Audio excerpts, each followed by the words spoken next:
when Chip Conley sent me the question, well, what do you want for your life? And that, that led to the whole just thought that it doesn't matter who we are, where we're at, what's going on. We're all one question away from a different life. And in less grandiose terms, one question away from a completely different mood at any point.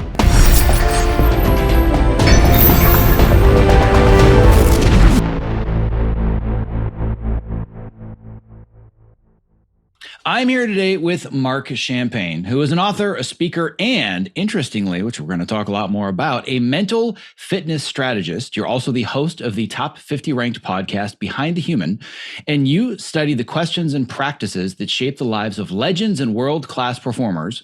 Questions, as you say, that have the power to change your life and work. And you're also the author of a book we will be talking a lot about today, Personal Socrates, Better Questions, Better Life. Or for those of you that are late Gen Z in the Zennial generation and grew up on Bill and Ted, Personal Socrates. So, yes. Mr. Marc Champagne, welcome to the show. Thank you, brother. It's an honor and a privilege, and just so excited to be here with you.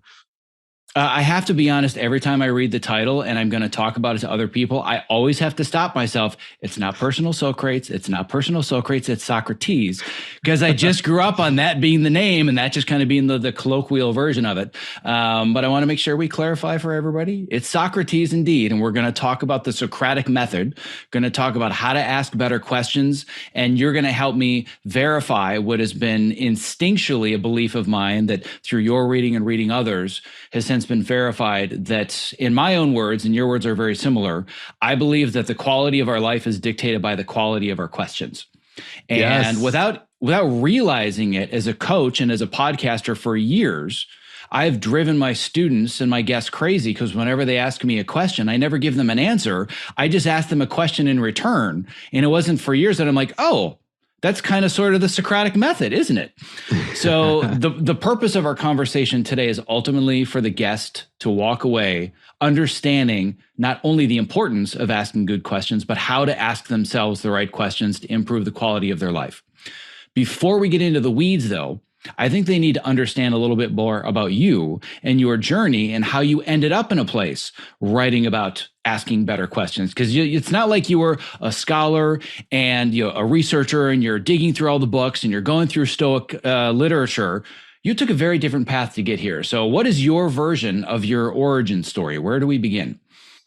Well, Zack, I was born a natural philosopher. No, I'm just kidding. I mean, I couldn't be any farther from that. Even when you talk about the Socratic method and Socrates and whatnot, I always get feels a bit weird. It's like, he's talking about my book, because I still don't really resonate with the idea of being deep into philosophy and this method and so forth. It just happens to be that, like many of us, and I think you kind of alluded to this, we're all following the Socratic method in one way. We just normally don't even realize we're doing that, right? So that's kind of how I entered into this world. But before all of that, yeah, like you mentioned, I mean, my backstory is quite far from the path that I'm on right now. Even the podcasting world, like, it didn't even exist, right? Like when we were in school, it's crazy that we get to do this. So when I was in school and when I was entering into the workforce and whatnot, I was studying business and communications, and landed in a sales function, and then eventually into product and brand management, which is something that I really enjoyed. And as a strategist, and this continues to kind of play into my world now, just a little bit more around mental fitness. I just enjoyed working with teams and solving these complicated problems with all these inputs and so forth, right? And you've got to, as a strategist, you have to come out with, some sort of clear direction and so forth.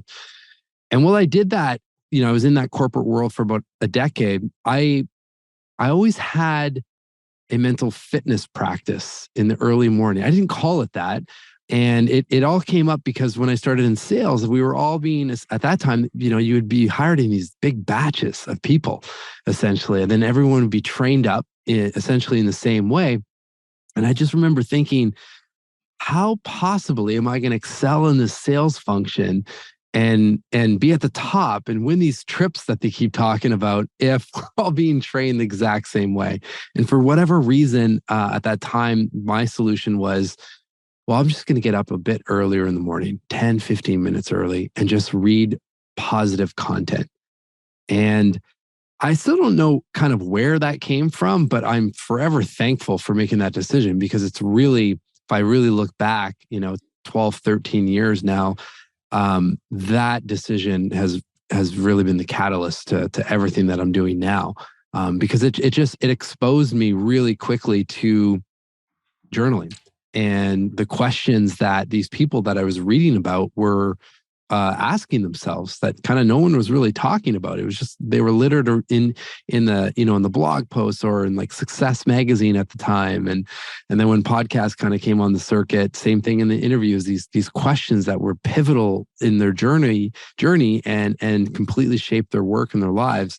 So I would write those down and start journaling on them in relation to where I was at. And that's what brought me into this space. And I'll stop there because I've said a lot. There's obviously some big events later on that take place that kind of got me to where I'm at right now. But that's how it all started. Yeah, and there's a lot of pieces in here that I want to dig into, and we're going to just keep going with this story. But the one flag that I want to plant to just reemphasize what you're talking about is the concept of journaling. This is one of those things that I've been aware of for most of my adult life and was very hesitant about, really wasn't my thing. I'm definitely one of those people that I'm sure you've heard about many, many times, where I own 10 different journals and I have 5 pages of them that are used and 178 pages that are totally blank. Like, I'll give it a try, I'll start it, it's not for me. And it was one of those things fairly recently, and I've talked about this on previous episodes of the podcast, where every person I talked to and just the universe was conspiring to not give me any choice, but to focus on intentionally creating a journaling practice over and over and over. I'm like, okay, fine. I get the point. I'm going to focus on journaling. And I've gone very deep down this rabbit hole. And because of that, all of a sudden, bing, you show up in my life. I don't think that's really an accident, right? But you showed up in my life completely by accident, for lack of a better word, because I was learning a lot more about the process of creativity and went down a rabbit hole and found Joey Cofone and was getting ready to prepare for him. And I'm just going through some of his products. I'm like, Personal Socrates, what is this? I'm like, oh my God, this is all about asking better questions for a better life. Big, done. Buy it, brought it. And like, oh my God, this came to my life at the perfect time. So I want to make sure to emphasize to everybody just the importance of the journaling process specifically for creative minds, but for anybody in general. And I want to bring that up now because I know that me listening 5 years ago would be like, oh God, really? A podcast about journaling? Maybe I'll flip to the next one in the rotation. Do not flip the rotation. Do not go to the next episode. If you're scared of the word journaling, I was too. And I want to talk about the benefits of it with who's now become one of the world's experts on the reflection process. That having been said, I'm not ready to go there yet because your story is too fascinating. And the part that's fascinating. No, I have to. Go ahead. Because I have to ask you, what was the unlock for you then? Like, what shifted your perspective from journaling is not for me. It doesn't work too. Like, now it seems like you're pretty deep into it. I would say that there were 2 things. The first of which was not what unlocked it. It was what was stopping me from unlocking it. And that was the idea that, number one, I have to do it perfectly. I have to do it every day. And it has to be beautiful prose. And it has to be multiple pages, and it's my deepest, darkest thoughts. And this is my personal diary. That was the first thing, is this image of what perfection or completion looks like. Okay. And one of the things that flipped that switch more than anything, and I wish I talked about this with Joe and I didn't, was the concept of when he sent me his book, it had the slash through the first page. I'm like, why'd somebody put a mark on the first page of his book? And he talks about that in his book, where as soon as he opens a journal, he ruins the first page. Because thematically, it's like, nope, this just means that I've already messed it up and this book isn't going to be perfect, so I might as well just use it anyways. That unlocked something in my brain. And the other one was realizing that if you just have very, very simple prompts or a very simple organizational system, It doesn't have to be everything in your head. It doesn't have to be all these pages and pages of prose. It can literally be one sentence a day, one line, one stat.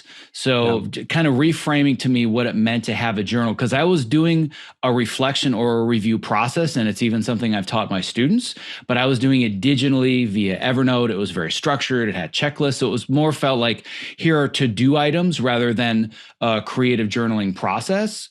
It was once I discovered the simplicity of it, and also how the simplicity can lead to such profound changes in your perspective and the results you want to get. I'm like, I'm totally in. So I'm down deep down the journaling rabbit hole now. Okay. Well, we'll park it. We'll come back, but I've got some things that probably can help unlock others, and I think just set a different perspective on the definition of journaling that will help. Well, then let's just do it now. What I want to make sure we get back to eventually is the major career transition that you made, because an area that we very much focus on the show is the messy middle of career transitions and people that have decided, maybe not midlife, but at some point, I've gone down, quote unquote, the wrong path. And I wasted all this time, and now I want to make a change of direction, and I'm starting over. And I help them understand they're not starting over. And I know that you have a very similar story. So we can either go down that rabbit hole, or we can talk more about journaling. This is going to take like 7 hours. I'm already so jazzed up, and we've barely gotten started. Yeah. Well, let's stick on the journaling, and then that'll dovetail nicely into the big kind of career change, because that leads obviously directly into journaling. But first, just on the definition of journaling, and I've kind of just learned this as I've been going, and my own journaling practice has evolved quite a bit over the last, I guess, 12, 15 years now, because of this. And it's just, if you think of journaling, because we often, to your point, like think of it we have some sort of preconceived notion of what journaling is, right? And often that has something to do with pen to paper and some sort of notebook. I used to get this all the time. People would say, oh, you're talking about like the 12-year-old girl writing about the boy at schools and the crush or something like that, right? Which there's nothing wrong with that, but no, not necessarily. I'm talking about anyone I'm reading about and studying. They're essentially journaling in some capacity, and they are asking really good questions along the journey, which led to journaling. Like the practice behind it is just reflection. So if you think of it, how can I reflect? Now all of a sudden you take the whole equation of the tools out of there. And it's, sure, it could be pen to paper. And I mean, since you brought up Joey and Baron Fig, I am definitely a Baron Fig product snob at this point. And if I'm writing in a notebook, it has to be one of theirs, because I've grown accustomed to the quality of the paper. But you can journal digitally, obviously, which we'll get into in the backstory. You can take audio notes. You can take a walk, 10-minute walk after lunch, and just have a question on the mind, and just let your mind breathe and sit with that question, all journaling, because it's just reflection, right? Which now opens up this whole other ecosystem of opportunity to leverage the practice and the benefits of the practice, which tend to be more self-awareness, clearer mind, more intentionality, more focus, and just feeling, more in control of kind of where you're going, and clearing out a lot of that mental clutter and so forth. So that, in combination with just not being so rigid with the practice itself, like, oh, I have to journal in the morning, or I have to journal in the evening, and actually kind of like what you're doing with this conversation, just letting it flow. Something happens in the middle of the day. Well, instead of letting that thing, that email, that message, that comment hijack my mind for the next hour, just take a pause, take a breath, and pull out the journal and process that. Let it go, release it, rechannel it, reset the mind, whatever is required. But now, like literally within minutes, I can be back on track instead of having hours of just stewing in that mental torture, right? Or I started writing as things were happening in the day, like just things that were putting a smile on my face, to the simplest stuff, like just, wow, this is a great cup of coffee, to, I've got a film studio that wants to produce a series that I'm working on right now, mental fitness. Like, wow, that's I write down that point on my desk. mind you, I have a glass top, so I'm using an erasable marker. So I don't want people ruining their beautiful wood desks. But just there's, again, something, Zack, about doing having the process just integrated into the day seamlessly and letting that flow, and especially with the gratitude prompts, like just seeing as the day continues to unfold, all of this good stuff that's happening, that then you get to the end of the day and you're like, wow, it's a pretty damn good day. I would have forgot half of these things, but it just makes it easier. So anyway, I hope that's helpful. I like, for me, it's at least been, it's just really opened up so many more avenues to tap into this practice that has been around literally since the beginning of time. Yeah. And what's so helpful about this, I hope for everybody else, but just to crystallize it for me, if we were talking about the colloquial definition of journaling, of I've got this notebook, it's this nice moleskin, or for anybody listening, it's now Baron Fig, because I too am the total Baron Fig snob, best product I've ever had as far as journaling. But if we define it as you have this nice high quality notebook and a pen and you're sitting down and journaling, if you said, Zack, how long have you been journaling? I'd say, I don't know, I think it's been like a few months. But the realization I had, I've been journaling for a decade, because I've had a weekly email newsletter. I have a podcast. I write articles. And what I didn't realize is that is my creative process to crystallize all the noise in my brain, to work through all of the problems and the challenges and force myself to ask better questions. I was just adding a layer of accountability on it. But if somebody is wondering, what were you struggling with 8 years ago and what were the questions you were asking in your life? I say, go to episode 14 of my original Fitness Impulse podcast. That's my journal, but I didn't see it that way. So this conversation and the other conversations I've had recently, especially the one I had with Mike Vardy, it's like, oh my God, I've been journaling for a decade, but because I defined it as very nice, high quality notebook and a pen, and I'm writing down my innermost thoughts, well, I'm not a journaler. When that clicked in, I was like, oh my God, this is a totally different perspective, because I've literally been obsessed with the journaling process for 10 years, just in different formats than I call journaling. For sure.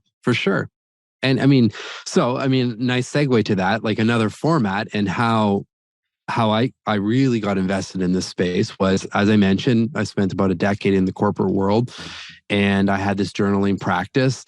At that time, I was traveling quite heavily. So for me, I was journaling digitally. And back in those days, there just wasn't a nice seamless solution for, like, in terms of apps to do it. Like, remember when I first started, I was using a word processor essentially. And then eventually Apple Notes had come out. So I was using Apple Notes. Then I was transferring stuff and copying and pasting into the bigger database of it was just messy. And I'm like, there's got to be a better way to do this, because at the same time, right around that era is when the meditation apps were really kicking off, Headspace and Calm and so forth. And, for me, it was like, well, so people are clearly open to being guided digitally in a particular space, in this case, meditation. But there's nothing that exists right now for journaling that is like that, where you can guide people into a practice, leveraging prompts to start it up. And just, again, like kind of what we've been talking about, but just blow out the definitions we've had and just try something a little bit different and let the practice, do the magic and speak for itself. So that's where the idea for the app Kyo, KYO, which was the Japanese word for today. And at the time, I was working for a Japanese-based company, and so I was really kind of ingrained in the culture and seeing kind of what was happening over there. And I really enjoyed what I was learning about and so forth. So that's where the name came from, and just set out to create the first, at that time, guided journaling app. And I did it for a while where I still had my regular day job, and I was heavily into brand and product strategy. So I was taking those skills to create, essentially a pretty solid plan for this journaling app. Flipped my brother-in-law an email, who has been a lifelong entrepreneur and had some like tech experience with his company. I say some in kind of like tongue in cheek, because we laugh about it now. By far not a developer, and neither am I. So we probably would have looked for a technical co-founder if we were to do that again. But anyway, it was enough to get started. And we set out to create this app, and it took a bit of time to sort out the development and so forth. In the meantime, that's when I started reaching out to different people, and where the podcast started. And like, I just like that, get your questions. Like, what questions have really made a huge difference in your life, and integrate that into the app so that when it launched, we were loaded full of content and brand collaborations and people that of influence that you would recognize their name and be like, oh, well, what are they talking about? And then you could interact with their questions and so forth. And long story short, we did that. Within the first couple of years, without any kind of paid advertising, just because of those collaborations, and of course, Apple featuring the product around the world, we amassed a ridiculous amount of App Store impressions. 86.9 million people saw the app at one point. That's not downloads, obviously, but we had a pretty healthy amount of users that were coming through the app as well. And it was an insane ride, because neither one of us had ever been in that space. And this was really the first kind of journey down that road. But what it showed me, at least, is that clearly there's an interest in a product like this. And clearly the market, has some sort of appetite to be guided and go down this space and so forth. So yeah, that was the entry point into all of this work, and it's morphed around, into the book, and obviously the podcast has grown quite a bit. And I just alluded to that wasn't a fictitious example. I am right in the middle of trying to. I should talk to you because this is your background, trying to figure out how this whole film world TV series works, because I'm pretty deep in conversations of bringing a series to life around mental fitness and the mental fitness guiding, people that we would all recognize, and like going deep on the practices and helping people apply this stuff, because it's so accessible. Well, given that for several years, I focused on building an entire training program that I called Cognitive Fitness. Having never heard of you, I have a feeling we might have a lot more that we could talk about beyond just like, I think you and I have a lot of interest in common, and I will throw it out there right now. If you're looking for a resource to understand the entertainment industry, TV series, storytelling, structure, the business, that invitation is open, and I'm very excited to have that conversation. Yes, please. And this we could completely monopolize just this call for 4 hours doing that. However, I'm not going to, but that invitation is open. We will talk about that afterwards. But I want to continue with the story, because the assumption is, oh my God, 86.9 million impressions. All right, you're a successful app developer. You made some money, and now it's time to talk about how we got to the book, right? I didn't miss anything important in the middle, did I? No, just the one step when I was looking at that number and staring at that Apple dashboard, that the next step was to hit delete from App Store. And that's when my life blew up and my mind started to self-destruct. And I never had to rely on mental fitness as much as I had to do in those moments. So, I mean, the short story of kind of gasp, like what happened there? How can you mess that up at such a colossal level? Which were questions that were coming in my mind often, and kind of sending me down a really dark path, because how do you reach that many people and still have to delete an app? And the short story was, we weren't making money, clearly. We needed a lot more work in the flow of the app to retain the people that were coming in. They're coming in and leaving just as fast as they were arriving. And, there were some things like all of these media impressions and features and write-ups and PR and all that stuff was almost, kind of masking the fundamental like business problem. Like we had to sort out, the conversions and things like that, because they would give, they'd give a little zest of life of, okay, well, surely, if LinkedIn is going to write about this, or Lego is interested in this all of a sudden, or an Apple's featuring again, like surely we're on the right track, and it kind of prolonged that journey where realistically, we just had some fundamental problems that we had to address around the financials. We needed more money, and also more mental capacity. This was the point where this was for me personally was really the key decision makers in shutting it down. I started to feel like a hypocrite. Here I am interviewing all these people about mental fitness and talking about this app and being interviewed and so forth about these practices. But at the same time, in that moment, my mind was just full to capacity with so much financial stress and the stress of, having a team on board and really not seeing the light at the end of the tunnel. I mean, you can have a lot of ambition and motivation and hope and know that it will work out, but you need some level of certainty. And that at the very end we were actually given that because we, for the first time, did some pretty extensive user research, and the results of that were so clear in terms of what we had to do next with the product. But at the same time, we had enough clarity within ourselves that we knew we wouldn't nail that within the next iteration, that it would take multiple, and how many, we're not sure.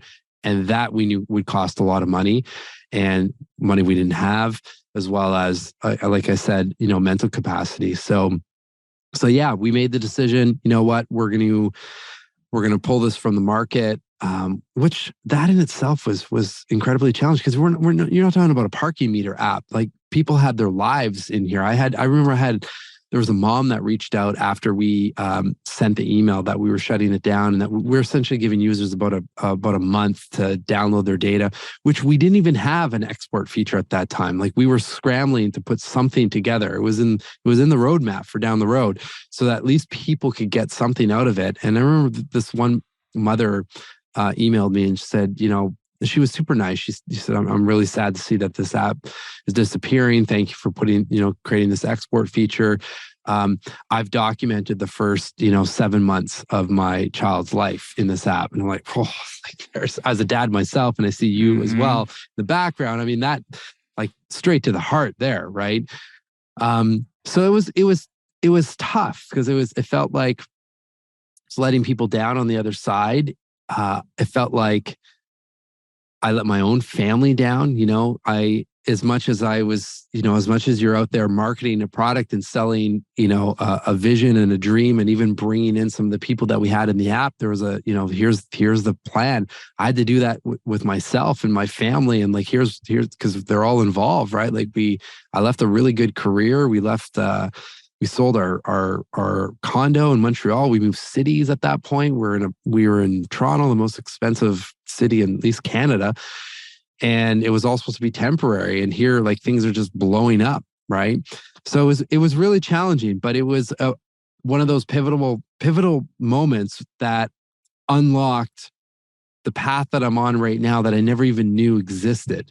I never even knew that was the role is the role I'm supposed to be doing, because now it feels all very aligned and very right. Because before, like, I didn't leave a job in a situation where I was unhappy. I just left because I knew I would regret not trying this venture. That was the big kind of aha moment for me. So yeah, and that's obviously that's a big question for anybody. Like, and this is something you touch upon in the book, this idea of that at the end of your life, and you even had some statistics around this. It's a very high percentage of people that are not asking, what regrets do I have about the things that I did do? What do I regret that I didn't do? That's a big question, right? Yeah. So what I want to use this experience as is kind of like a testing ground to dig deeper into developing the skill to ask better questions. So one question that I know you had to ask at some point, and we're going to reverse engineer our way to this: do we delete the app or not? That's a big question. You had to ask yourself that question, had to talk about your team. Like, eventually you got to the point, all right, do we delete it or not?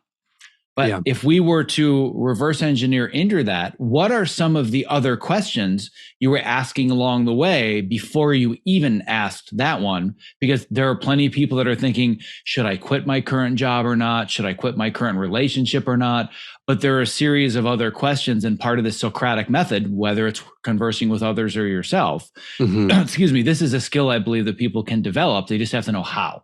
So what are the questions that you asked that led to the big question? Well, the one that comes to mind immediately is a question that I was left by a gentleman by the name of Scott Belsky, who, for anyone who doesn't know who Scott is, oh, there it is. Yes, the messy middle. Of course. I mean, of course. I bought this 5 minutes after reading about it in your book. So yeah, I'm all about Scott Belsky. So Scott Belsky. So now he's, as far as I know now, maybe he's changed roles, but he's a VP over at Adobe, and before that was running Behance, which was acquired by Adobe. And I remember when I interviewed Scott, he left me with that question, and I'll paraphrase it, just basically around, like, do you have the same level of conviction for, in this case, the business you're running or the product you're developing, but you can use this for anything, the relationship you're in, the job that you're in? Do you have the same level of conviction for that thing now than what you had when you first entered into that, business or relationship? And if the answer is no, then that should lead to some other questions of, well, like, why? Like, what is it? Is there something, like, can you regain that? Is there something you can do and so forth? Or is it just, and in my case, something changed along the way of that journey that this avenue of this app just no longer felt right anymore? Because I was trying, it's hard to make clear decisions when you're under financial pressure and the fear of, just not being able to cover your expenses for the month, right? So you have to find something. You have to find something to just pause that and to be able to think clearly. And usually, like, some of these questions were helpful, because when I'm answering those questions, I'm not thinking about the other stuff, at least in that brief moment of time. So it was that question from Scott that, as soon as he left that, it was hard, because that was a bit of a punch in the face. It's like, well, what happened? Like, how? Like, why? Like, where did I lose that sense of conviction? And there's, I think, a multiple answers to that all led to the same thing. That, I don't know what the path is. I know I'm on the right journey, but this path that I'm on within the journey is, for whatever reason, has to end. And of course, I didn't know about the book that was going to come up, probably 6-7 months later. Which is directly linked to Joey. Not just that they published it, but he had a huge say in actually creating this book, or the work that I'm doing with teams around training them up how to be mentally fit and so forth. So I think at the end of the day, we just need to give ourselves the opportunity to let our minds breathe and ask these questions. And in this case, the question from Scott was of tremendous quality, because it was very relevant and applicable to what I needed at that time. And that, to me, is the definition of a high quality question, right? Because you can ask the same question in a different period of time, and it'd be, helpful, but not as relevant. Just like when my mind was in self-destruction mode and I was heading into that kind of deep depression, when Chip Conley sent me the question, well, what do you want for your life? And that, that led to the whole just thought that it doesn't matter who we are, where we're at, what's going on. We're all one question away from a different life. And in less grandiose terms, one question away from a completely different mood at any point. So given that a major part of your story, and also something you emphasize very heavily, both in your journey but your book, is this meta question of all questions, this idea that we are all one question away from a completely different life. Clearly, you're on this podcast because I believe in the power of the questions that we ask ourselves and others. But I'm going to come at it from an opposite perspective for a second and play the devil's advocate. That seems really simple. Really? One question? I mean, come on. Is it really that simple? Absolutely. So let's role play this one a little bit. Let's say, imagine a time when you feel like you don't have control of your mind and you feel stressed or fearful. Has anyone ever felt that? I can't imagine ever feeling that way in the last 7 minutes. Maybe maybe before, but yes, I think we can all relate to this. Exactly. Right. So in that same moment, then you close your eyes and you ask the question, who's someone in my life that I can celebrate right now? Bring them to your mind, see them, see, what they look like, what they're wearing, what they're saying to you, and then just send them a little love, virtual love. It's one gratitude question that immediately flips you into a positive state, because you can't be thinking about that question and also still be dwelling on the fear or the anxiety, whatever's coming up. Chemically, it doesn't work. And when we pop into gratitude practices, we're firing up or we're giving ourselves a neurochemical cocktail of serotonin and dopamine, which are all the feel-good emotions. So that's like the easiest way to really trigger things. The other thing is it's, often thing I hear all the time, and something I use all the time is, we get into this mode of thinking or mindset of lack. Like if we want to start a new project, like, I don't have the money to do that. I don't have the resources, or like this won't work. This will happen, blah, blah, blah. There's a million excuses that we can form within seconds versus instead of going down that route, if you are to just take a minute, pause. The pause is key. We've got to stop the narrative and just ask the question, well, what if everything went right?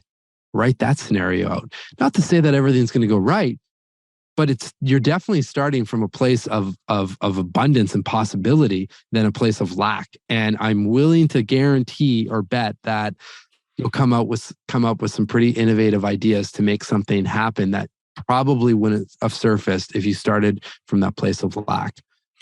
So thank you for the challenge. Challenge accepted. But yes, I do believe we're all one question away at any point.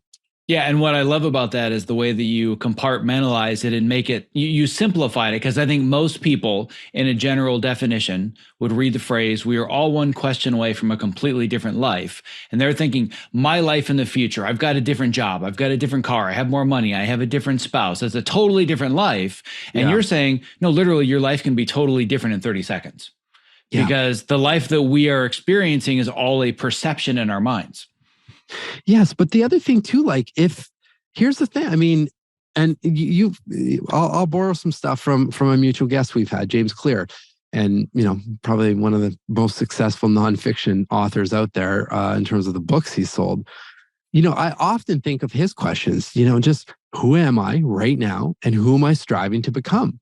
And so that gets back to that big or grandiose life question. And it's not like we put this pressure on ourselves of like, wow, that's a huge question. Who am I striving to become? It doesn't have to be a huge question. It's just think, well, who do you want to be? What would be a great life? Like what characteristics do you want to show up as or with? And what energy do you want to put out there? And how do you want to be? Like, just let your mind visualize that and design, start designing the neural pathways to get there. Because the next step then is, and again, it's not about having any self-judgment. It's just data. It's no different. Like we do this day in, day out with businesses. Brand plan. Where are we at here in January? Where do we want to be end of December? Here are the financial targets that are associated to those things. Do that, rinse and repeat every year, all the time with brands. And I used to do that on these $100 million brands. It's not very complicated. They're just two questions. But we don't typically do this with our life, the kind of the most important business of them all, essentially. So when we look at these questions then, and then this is where James comes in, then it's just about, well, my habits and my systems and do my practices and rituals, they're either supporting that destination or they're pushing us farther away. And again, it doesn't have to be this huge blow up of your life, but just start making some micro adjustments. Like, okay, I'll switch this up here. Maybe it's a 5-minute adjustment in the morning of, well, this, because you've at least set the path, the intention. I want to be here, right? Okay, well, what's one step I can take to get there? And that's what Chip did for me. Well, what do you want for your life, Mark? Well, I want, the ideal day would be something like this. Well, I'm nowhere near that right now because I'm fearing making rent right now. But if I want to be here, well, who do I need to speak with to get closer to that place? What are some projects I can fire up, and what are some steps I can take? And slowly but surely, you can start getting closer and closer and closer, right? And it gives you the hope and the inspiration to keep going because you start to feel the progress. And I think it's Tony Robbins that says like the key to happiness is the sense of making progress, whether that's professionally or personally. And I really do believe that. And because if you think about it, like feels good when you see some momentum or you're making some sort of progress. So yeah, so at the end of the day, like we make this stuff so so complicated, or we try to complexify these things and make them bigger than what they have to be, and we get scared of that, and then it freezes us into not taking any action. When if we can just simplify and make some subtle little adjustments, like that's where the magic happens. Yeah, and clearly this is front and center in all of James Clear's work, and I'm so glad we're using that as a vocabulary, like a mutual connection. And I'll make sure to put in our show notes my interview with James Clear, because to this day, it's still one of the most popular that I have in the library. It's one of my favorites. I'm so fortunate to have caught him at exactly the right time, where he's like, "Sure, I'll do a podcast," and I was like, "I know what?" Because he's impossible to get, but you get him in that window of 17 minutes where he'll say yes, and got him. But this is would be another really great case study in the difference in outcomes when you just change the question. And I think that for so many people, the question is, what am I trying to achieve? Whereas with James Clear, who am I optimizing to become? And clearly, big part of what I'm doing is asking that question. And I had this conversation recently. I don't know if you're familiar with Will Storr. He's the author of a book called The Science of Storytelling, which is fascinating. Oh. And we talked all about this idea of when either if you're a writer of fiction, novels, screenplays, or even the writer of your own life, you can either focus with a character-driven story and the plot follows the character, or you decide the plot and the character follows the plot, right? And what we're talking about is a character-driven story where I'm working towards an identity, as opposed to an example would be a question that I would have been asking myself incessantly over and over for years is, how do I win my first Oscar, right? And that led to a lot of decisions that brought me a certain amount of external success, but a lot of internal misery and being in misalignment with my identity of, for example, a present dad and present husband. So if you ask the question instead, who am I optimizing to become? Well, I want to become a more present father and husband. This is the manifestation of that becoming the answer to a different question and going a totally different direction with my life, as opposed to how much money do I want to make? How can I get a raise? How can I get a promotion? How can I get this award? Who am I optimizing to become? To me, is one of the core questions in my programming to change the other questions that I ask after it. Yeah, I love it. Love it. Powerful, right? Yeah, it's amazing stuff. And I'll give you another example, and I don't want to hijack this because you're the guest, but I think that what I want to take you through is my process of a few huge questions that I learned to ask myself, and I want to get your take on them.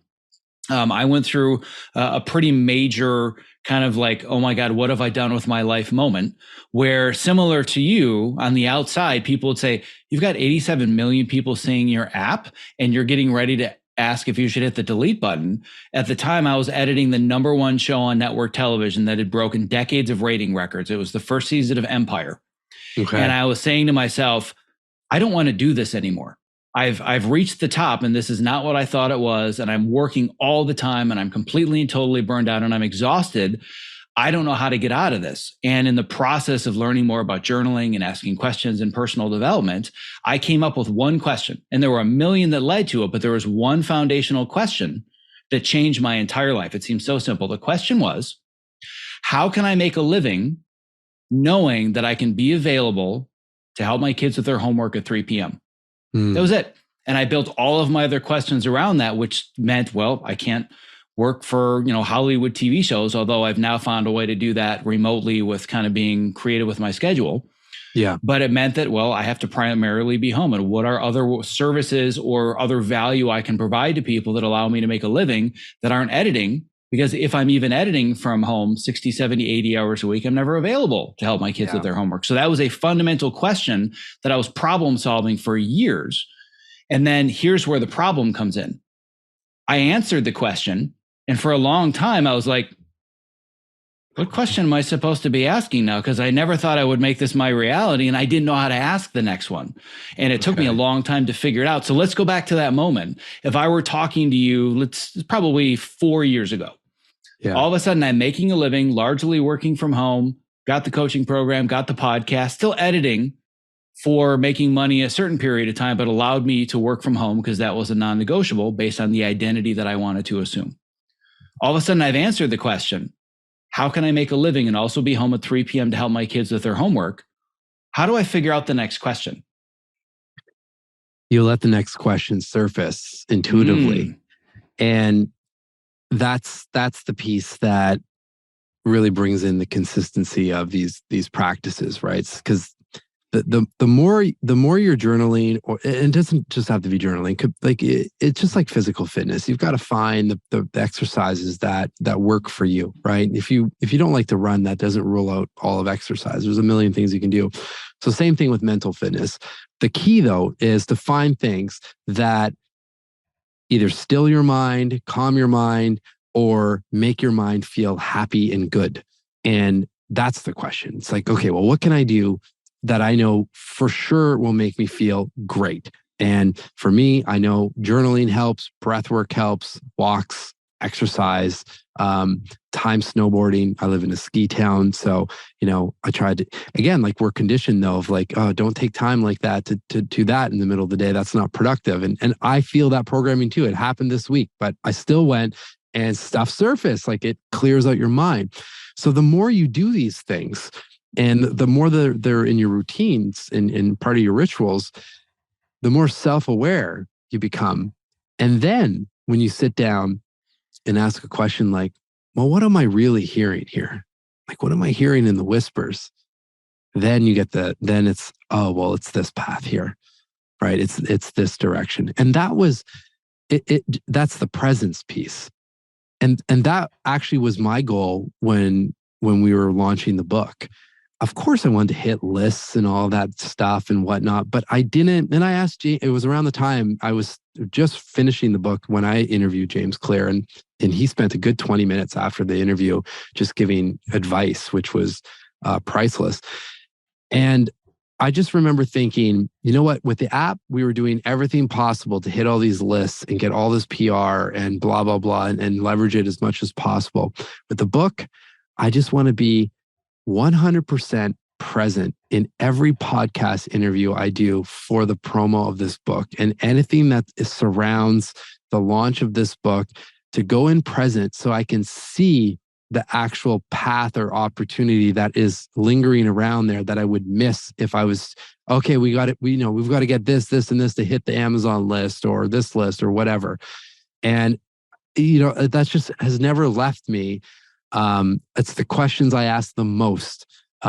Friday night, we're recording this essentially. It's probably what I'm going to reflect on in my own journaling. Like what really happened this week? A lot of things happened, but what really happened that was meaningful and that feels like I should dedicate more energy towards? We have those answers. We just need to blow out the mind and clear out all the cobwebs and the relationships and the emotions that are clogging up those answers to come out, right? Or the next question you're seeking. Mm-hmm. And for me, the key here in all of this, and you've already said it, I just want to emphasize it again because it's so important, is the presence. And this is one of the positive side effects that I've seen in establishing a journaling practice, which I thought I established a few months ago and have now discovered I established a decade ago. Yeah. But it's the immense amount of presence that I have for the thoughts that are consuming my mind and the things that I either do want to achieve, don't want to achieve, what's standing in the way. And probably 8 times out of 10, what I end up writing about in a weekly newsletter or a guest that I seek out is just me selfishly trying to workshop my own problems, knowing that the people in my audience have the exact same problems that they're trying to workshop. So therefore, me being open and vulnerable about it, it creates value for them. But frankly, I know what I was struggling with at any given point in the last 10 years of my life, because that's who I'm seeking out to do a podcast with. Yeah, or that's what I'm writing about, right? Don't tell everyone our secrets. Yeah, right. But the presence is just so key to the process. Yeah. And what I've discovered, and again, it's one of those things where you can't just say, well, here are the 5 question prompts and you're going to come to the biggest question in your life after doing this exercise. There's a good amount of intuition and patience that comes with it. But essentially one of, if not the most foundational question that I now ask myself, that I apply everything else through as a filter, and maybe another one will come at another time, but in this stage of my life, the question that I ask that goes underneath all the rest of them, am I at peace with how I spend my time? And when I was trying to figure out the next question to ask from, well, I don't need to figure out how to work from home and make sure I can help my kids with their homework at 3 p.m. What am I figuring out next? Well, am I at peace with my time? In general, yes. But one of the discoveries that I found is I don't really like running a business. I love doing the creative work. I love doing the podcasting, love writing the newsletter. I love creating course content and new videos and workshops. I kind of hate running a business. Being a CEO is not my thing. I'm good-ish at it. I'm not great. So I thought, well, I'm not at peace with how I spend my time when I'm in my business. I'm at peace when I'm working on my business. Yeah. So what needs to change? So the question that it evolved into is, how can I make a living only running my business for 15 hours a week or less? Which is a challenging question to answer, but it begs me to answer much more complicated questions and solve problems that I might think, I'm never going to be able to figure that out. But if this is the goal, what needs to change? And there was a conversation that you brought up in the book. I think it was a Tim Ferriss prompt that you mentioned, this idea of what do I want to achieve in a year? Great. Now, how are you going to do it in 6 months? Yeah. Well, it just challenges that, because there's always other paths or other, routes that we can take if we just push our minds a little bit, right? Or like even in your example, I mean, eventually you would get to the realization that you don't like running, you don't like being the CEO of the business. It just probably would have looked like a big blow up of some sort. Be like, well, what the hell happened here? Well, yeah, because I don't like doing this. So certain things fell through the cracks or didn't operate properly, whatever, right?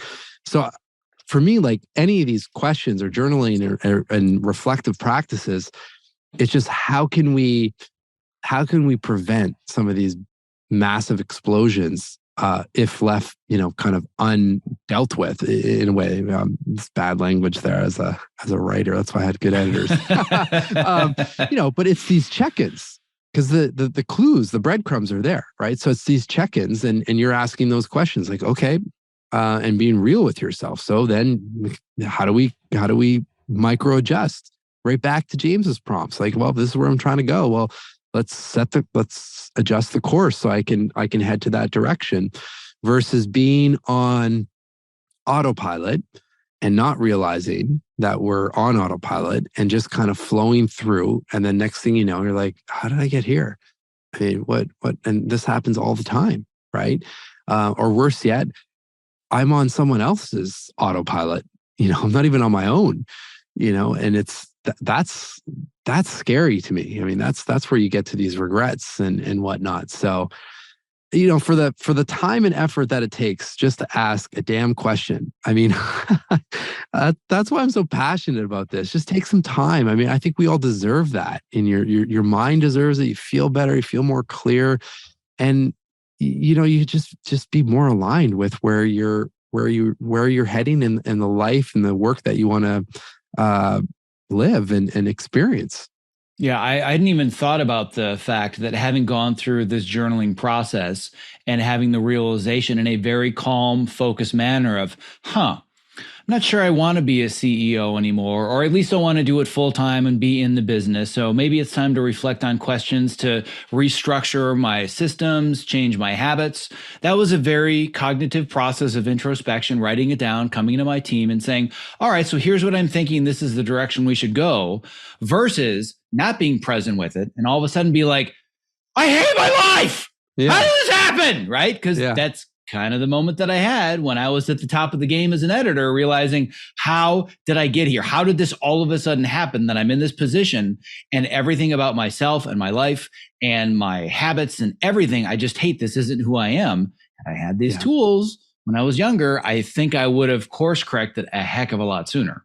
Yeah, for sure. And they're so accessible. Right. And so accessible. One of the things that you mentioned is how a question can very much serve as either a disruptor or a wake up moment. And I know that I, whether inadvertently or subconsciously intended on this, I had posited a question, which I always do in my newsletter. Every week, there's some very simple prompt or question like, what's one simple habit you can adopt today to get more activity or focus? Some things that are bigger and more introspective. But I had a few people reach out. They were like, damn you for questioning my entire life and my existence, because the question that I posited to a bunch of craftspeople and creative professionals in the entertainment industry, I asked them, are you currently the cog on the assembly line of somebody else's dreams?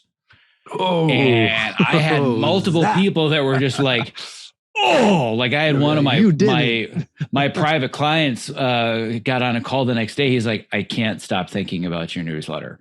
That's the power of the right question. Yeah. Yeah. And it can't, like, in a situation like that, what I often hear with questions like that, it's like how do you handle that discomfort? Because a lot of people don't want to ask those kind of questions because it's uncomfortable to answer them, right? And typically, like, kind of my line around that one is, again, eventually you're going to have to answer that question. It's just, would you rather answer the question a little bit more on your own terms and in a safer environment, a little bit more of a controlled environment, or a scattered, fearful, the world's exploding environment, which is, again, very challenging to come up with a clear answer to the question, or I shouldn't say clear answer, some direction and a path forward, and to make sense of what's next when your mind is in a survival state or a survival frame of mind, right? So that's why, like, I think we just, the questions that scare us most are probably the ones you should lean into right now, and just make it fun. Like, set up the external and internal environment to make the question, okay, yeah, this is a big prompt, probably going to surface some stuff that I'm not going to like, or it's not going to feel great, but let's look at this from a different perspective. I mean, where could this lead me? Think of all the unknown opportunity that's on the other side versus typically where we default to, like, this is the worst case, like all of the worst case scenarios are going to happen. Like, we're like the best New York Times sellers and storytellers in our minds. It's crazy, the stuff that we come up with, right? But there's a flip side to that, right? Like, there's unimaginable things that can come up. So, and you can go back and journal, like, you've experienced those. Like, just think about some of the key relationships in your life, or some of the projects and things that have come into your world that really light you up. How did those things actually come to be? A lot of those things are not within your original master plan. Again, I think of everything, like, frankly, the book, the podcast, this film series, like, none of that stuff was in any kind of plan when I was graduating university and thinking I'm going to be a business professional of some sort in marketing and product management. I kind of went down that road, but now I'm on this whole other path that was not even a blip of imagination in my mind. It's funny that you bring that up because I feel that one of the worst questions that we are conditioned to both ask and answer that has led to, I think, so many people feeling unfulfilled, being in a path that isn't for them. You can tell me if you disagree or if you agree. Who do you want to be when you grow up? Yeah. What a horrible question. Yeah, exactly. Agree? Yeah, of course. I mean, why is that such a horrible question? And why do we all ask it? And why is it just a part of our language? I don't know. I mean, I guess intuitively what comes up is, I don't know what the history of that question is, but I mean, I look at it as probably a more of a positive slant, and, like, imagine what your life could be like, what inspires you now in terms of what you want to do and so forth. But where it breaks down is when you have to make these huge life decisions on your education and the path to go down to, okay, I want to be this or X. And then you get there and you're sometimes you even get there, you get halfway through and you're like, this is not at all for me. Versus, I think, just being curious and trying a lot of different things that satisfy your curiosity. Like, that's the big one, right? That, at least that I'm learning with all of this. I mean, I'm similar to you. Like, the guests that come on the show I have a question. Like, I'm trying to figure this out. There's people start seeing. There's a lot of interviews in kind of the entertainment world and whatnot. So I'm trying to figure that space out and see how these people are thinking and whatnot. And then also just with the book, like what's that process like? Like, I mean, how do people do it? Like, I asked James at the end, like, what recipe did you follow? I know, it's not going to work for everyone, but what did you do? And well, it seems to be working. I'll try some of these things and do my best to ask some other questions and try others and other, strategies and whatnot as well. So yeah, I don't know. I mean, it's probably, some sort of strategy to get a little bit of direction so that we're not aimlessly wandering around. But I think if we were to ask the question, what feels right to me, or who do I want to be, like in terms of values and characteristics, that probably will lead to a little bit more of an accurate, job or, mission in life or whatever it is, and just be open to the fact that that will evolve as it should evolve. And because if it's not evolving, you're probably not asking questions and not, pushing yourself and growing and so forth. Then to me, not evolving equals autopilot. And autopilot is the place that I never want to be. Yeah. No, I never want to be there again either. And I think that you identified what I think is a great alternative to this question that we've had. We're forced to answer this from basically the time we're verbal. Like 3 or 4 years old. Oh, what do you want to do when you grow up? Do you want to be an astronaut? Do you want to be a firefighter, a baseball player? And we keep asking it. Or if it's even phrased as, who do you want to be next? We assume that means, well, who I want to be is a firefighter or an astronaut or a brand manager or a CEO, as opposed to who do you want to become? What are those values? Well, I want to be somebody that's present with the people around me, and I want to be reliable, and I want to be loyal. Those are things that can stick around for a lifetime. I believe the way that we fix this problem very, very easily is asking the same question, but you add a word. So what do you want to do next? Like who's going to be doing the same thing in the 21st century from the time they graduate from college until they retire and they get their gold watch and their pension? Like, we do not live in that world anymore. Yeah. But people feel like I have to choose who I'm going to be, and that sticks. I'm like, well, who do I want to be next? What do I want to do next? And I can define next as a week, as a year, as 7 years. But to me, it makes it a much simpler question that takes so much pressure off of me. Huge. Yeah, I love that. And then on top of it, it's also making the assumption that who we are at the moment, well, it clearly isn't enough, so I must strive for more. And again, I think that inherent in our questions need to be the understanding that it's not that I'm bad and how do I become better? It's, this is who I am now. Maybe that's already great, then I accept that.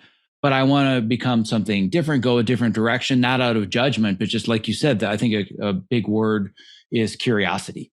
Yeah. Love it.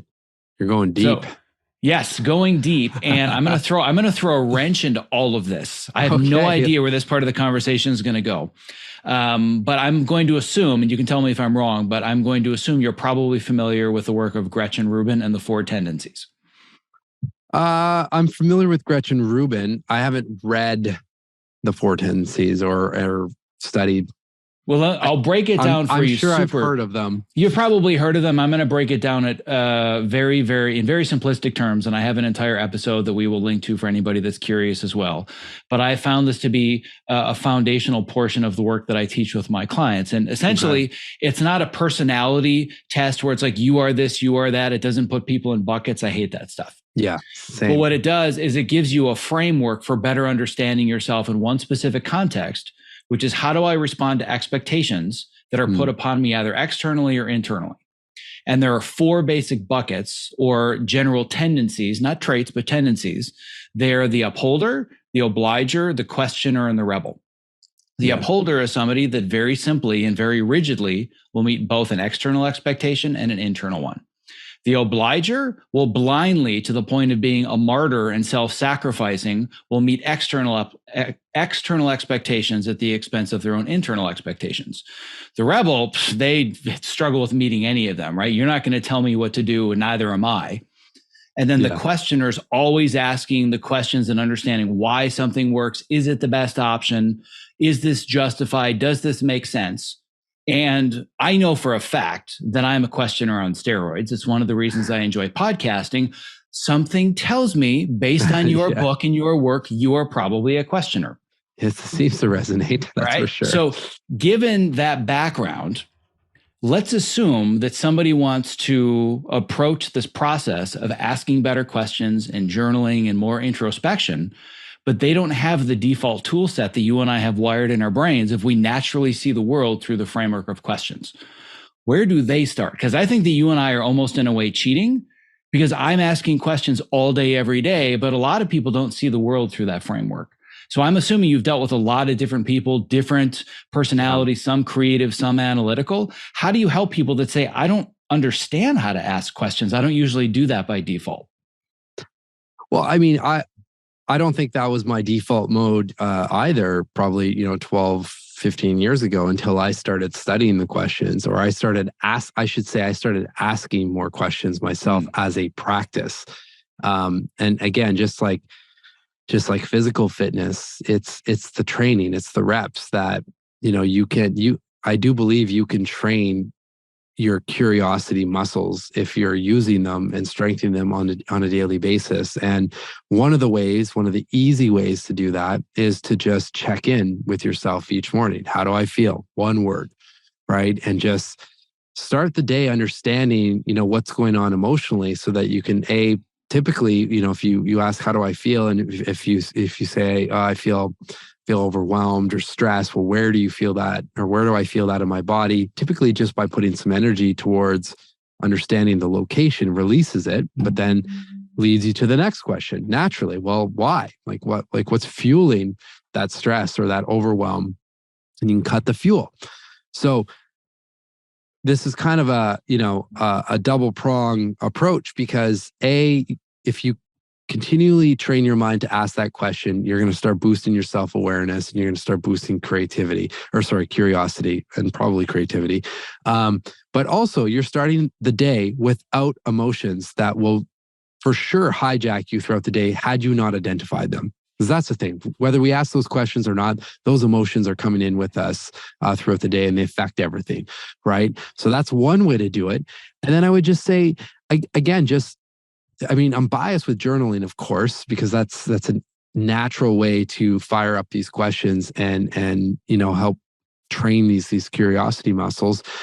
But if you're in a meeting at work or in conversation with someone, go into those conversations and meetings with the goal of being present and listening and asking questions, and just go in with an objective of curiosity and understand. And coming back in, Chip Conley, I keep mentioning his name. At one point when he was an advisor at Airbnb, that's what he was, the old guy essentially in a team of a bunch of young kind of tech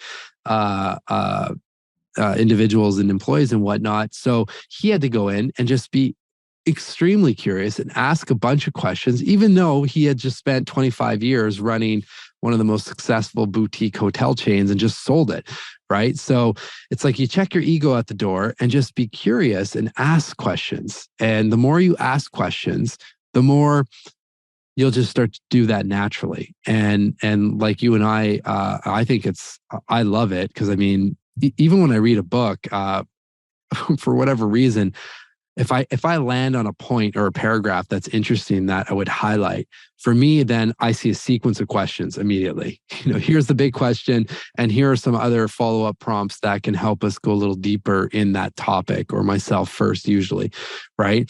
And that just starts to naturally happen, right? It's just, again, like if you got up every morning and the first morning, you took a 10-minute brisk walk, then the next morning you're going to do 5-minute run with 5 minutes of walking, and kept building up and building up. Eventually, naturally, if you're asked to, run somewhere for whatever reason, you can do it because your body is trained to do it. Same thing if you're in a work setting or personal setting and you're faced with, oh, I need to ask a big question here. Well, your mind's trained to do that already.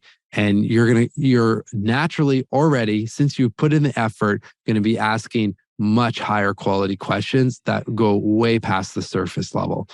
And it's the training piece of it. What you've tapped into that I think is so paramount to the work that I've done, and is so paramount to the work that you're doing, you've tapped into the idea that this is a skill you develop. This is not, I'm either genetically wired to ask questions or I'm not. It's basically my default tendency. And I'm a never ending question asker. And I have been since I was verbal, and probably even before, where I was randomly pointing at things. My parents would always say, even when I was a toddler, he's obsessed with how things work, how they're put together. I was taking stuff apart. And now I've just reached the point where instead of doing it with stories or with movies, I'm just doing it with human beings, tearing all the pieces apart, understanding how they work, how they're wired. But this is a skill, not something that I'm good at and others aren't, because I was blessed with it. The same that I believe creativity is a skill, focus is a skill, this idea of what I call cognitive fitness and you call mental fitness, which I think we'll be talking a lot more about offline. So given that this is a skill that can be developed, now I want to leave people with a few habits or systems to help them develop the skill.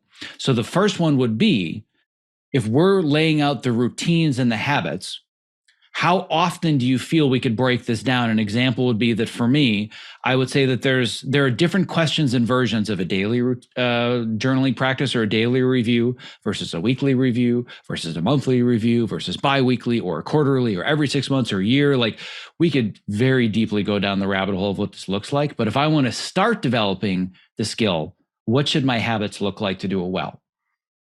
Well, first and foremost, it's the habit is dedicating the time and prioritizing a small chunk of time to start, right? Like for me, and I imagine for you as well, like my flow or my morning and evening and everything in between has evolved over, many years, for example. So, I have a pretty dialed in or block of time in the morning, an hour and a half every single, or at least 5 days a week, dedicated to mental and physical fitness. And it really takes a lot. Like if there's an event or something in the evening that's going to run late, it really has to be valuable in order to knock back my morning routine, because that time literally dictates the next 24 hours of how I'm showing up and so forth.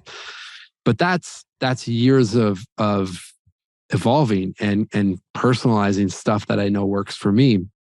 What's most important is that I'm not stringent on I have to journal in that time, or I have to do breath work in that time, or I have to take a walk or do a spin class or lift weights or read a book that I know will be positive, or I'll learn something. The key is I know that those things put my mind in a healthy state and that will train my mind. So that is step one, is to answer the question, what are 5 to 10 rituals, activities, practices that I know for me will put me in a good mental state?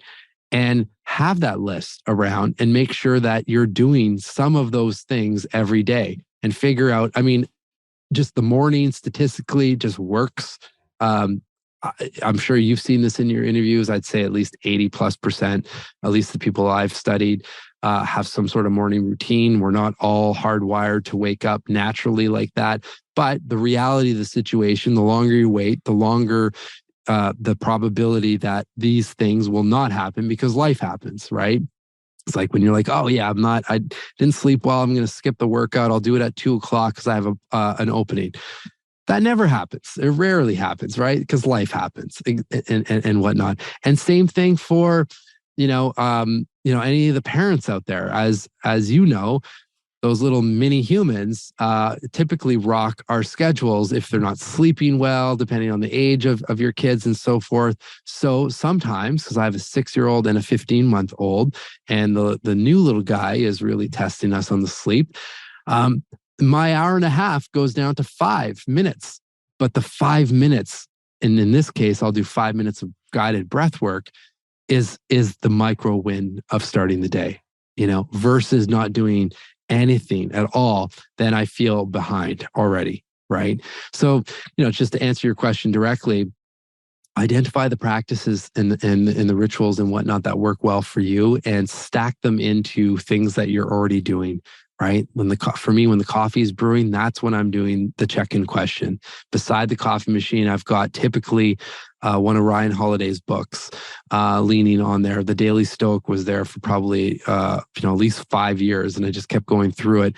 And one page. I'm reading literally one page as the coffee's brewing. I do a quick check-in. If I just did that, and that's less than 5 minutes, I'm already starting the day feeling like I'm, on the top of the world. I've probably had a little perspective shift by reading whatever he's writing about in Stoic philosophy. I've checked in on the emotions. I've checked in on how I want to show up, and I'm about to have a great cup of coffee. I mean, it doesn't have to be more complicated than that, but you'll evolve it and it'll get longer because you'll be like, shit, I feel a lot better and I'm thinking more clearly and things seem to be working a lot better. I want to do more of this. It doesn't surprise me given the story is just a minimum of 5 minutes. I want to prime my brain to read about something interesting that could change my perspective as opposed to endlessly scrolling what's on Instagram, what's on Facebook. And you took the Daily Stoic, and it's not something where you have to read chapter by chapter and take copious notes. You can just pull it off the shelf, read a page or two at a time. I'm guessing that it's not just a coincidence that the way your book is structured is such that you can open it to any given chapter out of order and get the same value because it's giving you these prompts to think differently. Your assumption is correct. And the other part of that is the suggestion, and people can consume or read the book in any way they want, of course. But the suggestion is to just open the table of contents in any given day and scan it and look at or stop on a prompt or person that attracts your attention, because for whatever reason, for whatever the reason that you stop there is something behind that you'll most likely get more relatable value by going into that chapter. And yes, the chapters are written to be 4 to 5 or 6 pages intentionally, so that if that's your mental fitness, then at least you've got, I can at least guarantee that'll get you to think and ask some questions or leave you thinking with something that ideally is positive for your mind or will help you progress. And Ryan Holiday, actually, I mean, we ended up having a call with him when Joey and I, when we were setting up the structure of the book, which was completely different. It was a long form chapters, and it was, it was all about journaling, but it was not what you see today. And it was spending some time with Ryan. I think he said, like, are you familiar with the Daily Stoic? I'm like, well, my copy is almost yellow from being like suntan from just the sun beating down on it for years and years. And that's, essentially how we arrived at the structure of the book. I think it's hilarious that I assumed you had gotten to this structure because you were reading his book, not just it's sitting by your coffee maker, but it being a part of your daily routine. But no, Ryan actually told me to do that. I didn't see that part of the story coming, but I love it. That's hilarious. And the value that I got of the way that it's structured, and first, just I'm sharing this gratitude with you, but I think it's valuable to others. Is that I talk a lot about on this show and with my students about how I consider myself a recovering perfectionist. And as a recovering perfectionist and a completionist, my assumption is I can only successfully say that I've read a book if I've read all the pages and I've read them in order. And what you did, and you specifically write about this at the beginning of your book, you're like, read it out of order. I don't care. Read 2 pages a day. And I'm like, okay, I'll give it a try. This isn't how I would usually do it. I'm usually very thorough. But what it really exemplified, and this is something I already intuitively knew, but it really hit the point home, is that the way that I teach my material, I teach James Clear, I teach Cal Newport, I teach David Allen, I teach Gretchen Rubin, I will now be teaching Marc Champagne, right? No, I love it. I teach these things. And what I've learned is that somebody can have the right book or the right questions at the wrong time and they get no value out of them. But if somebody reads the right book or the right questions at the right time, can completely change their life. And had I read your book chronologically in order, there were certain days that would have been like, nope, chapter 7 is next, or I have to read chapter 8. And instead I opened the table of contents. What do I feel like reading? And I would read something. I'm like, oh my God, that's exactly what I needed to hear today. So the construction of the book is facilitating insights that it might not have with just a different table of contents. Well, music to my ears. Thank you. Yeah, you're more than welcome. So I've had a thought here, and you can tell me how you feel about this. This is the portion of the program in which I would usually tell you I want to be very respectful of your time. I want to make sure that everybody can find your work in your book, and we'll have all that in the show notes. But I want to get your thoughts on this idea. When I talked to and did my interview with Joey Cofone, we ended with workshopping the big question that he was asking, and he might still be asking it. But his question at the time was, how can Baron Fig become the Nike for thinkers? Yes. And we spent like 20 or 30 minutes just talking about it. And he had a couple of pretty cool insights. And we've gone back and forth via email quite a bit. And it's helped him get closer to the solution. So we can close it, and we can consider this like the formal closing of the program, and we can give people the URL. But what I really want to know is, what's the question you're asking right now? And is there some way that I can help support getting you closer to the answer? Ooh, I feel like you might have that. I mean, because this is top of mind and what I'm working on, but it's how can I reach more of a younger and mainstream audience to make these practices more accessible and relatable? And one of the paths that I'm taking is, this is how this film series has come up. I have no desire to just have a TV show. Like that's not the motivation. The motivation is the audience behind it, and especially a younger audience, because this is very much related to musicians that have influence and that are followed, that can make a real difference and provide tools that I see are just not there when I speak to high school students or college or university students. And I see these minds just so full of stress and tension and anxiety and all of that. And it's just, there's so much unnecessary mental suffering out there, that not that these are the end all be all tools, but they definitely can help. So that's the question that I'm always leaning back to, including, as you know, in this film world where there's a lot of people that get involved and so forth. My stance is, listen, every day there's 131 people that take their life in the US. The more time we spend talking about this, you're either in or you're not. If you want to help me develop it, let's go. If not, then I'm moving on, because people are dying. And we're even more scary. I mean, there's a quarter, if not half of the population that are just struggling daily and nonstop, and students, 75%. So let's come together. Let's help people. We can do this. It's there. Practices are there. And let's move from talking about various struggles in this space and actually bring in some tools and make some change.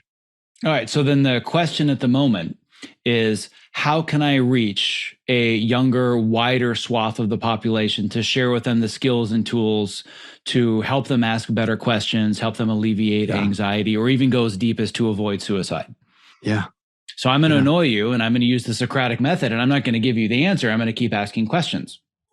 Why is this really important to you? What's the deepest layer of the why? Because you're pointing out something that's really important in the world, that we know through studies and through research, that because of technology and social media and everything that's going on, the younger population has a much higher level of anxiety, and there's a higher suicide rate.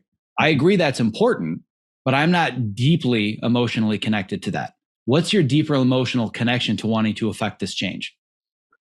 Well, I mean, I think we all deserve, no matter what our circumstances, I think we all deserve to feel great and live a life that we feel happy more days than not. And we're, statistically speaking, just not there. And I think that's a shame, that is the default track, and the kind of the coming right back to like, what do I want to do when I grow up kind of thing. It's like we've been conditioned to, if we fall under our autopilot and don't make any changes, we're destined to be in that track. There's we just step, like you and I are in this container right now where we're lit up, we're energized, we get into these flow states, and we're going to leave here feeling great. And we know that, but as soon as you step outside in the outside world, throw up the news or look at anything else, if you don't have the training or if you don't have the tools, you're automatically on that track to not feeling great, right? Including our health and our nutrition, all of that stuff. So, the underlying motivation is to pause the autopilot for people and help them do so with questions that are relatable for them. All right. I'm going to throw one more question in because I know that you've got a very tight schedule and I want to make sure to respect that. Something tells me this is going to be a much, much longer conversation very, very soon. That, by the way, again, putting myself out there, I am now a resource. Yeah, but having a little bit better idea of the inner workings of the entertainment industry and everything that's going on out there. What if you were to investigate the question right now, rather than how do I get in front of a wider, younger audience? Am I using the right medium to get in front of this audience? Because when you said a TV series, my first thought is, I'm not sure that's the right medium to get in front of the people that you want to affect and that you want to teach.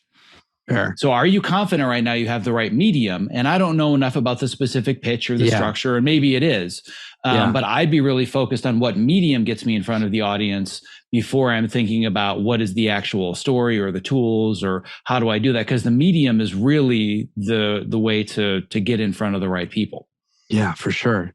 Yeah, I've thought about that. I mean, is it instead of a series like that, is it a series on, TikTok or YouTube Shorts or something like that? And I'm open. I mean, this is still very much in the development phase of things. I'm open to it as long as, again, the impact potential is there. I mean, that's what's driving me. And also so that it, and maybe this is kind of what you're alluding at as well, that it doesn't take forever to get something like this out, because there's real consequences. And I feel, I in a way feel like I have a moral responsibility, having gone through my journey and kind of rock bottom moment, and having studied so many minds and realizing that this stuff is so accessible, practical, as you're seeing with the book. Like, you don't have to be Picasso to resonate with the stuff in his chapter. It's the questions and the practices that make it relatable, right? So same thing with the concept with the series. You don't have to be the world famous musician to resonate with this stuff, but the story and the narrative help us understand, or bring us in at least, right? Or attract us, like, oh, what did Kobe Bryant have to say or whatnot?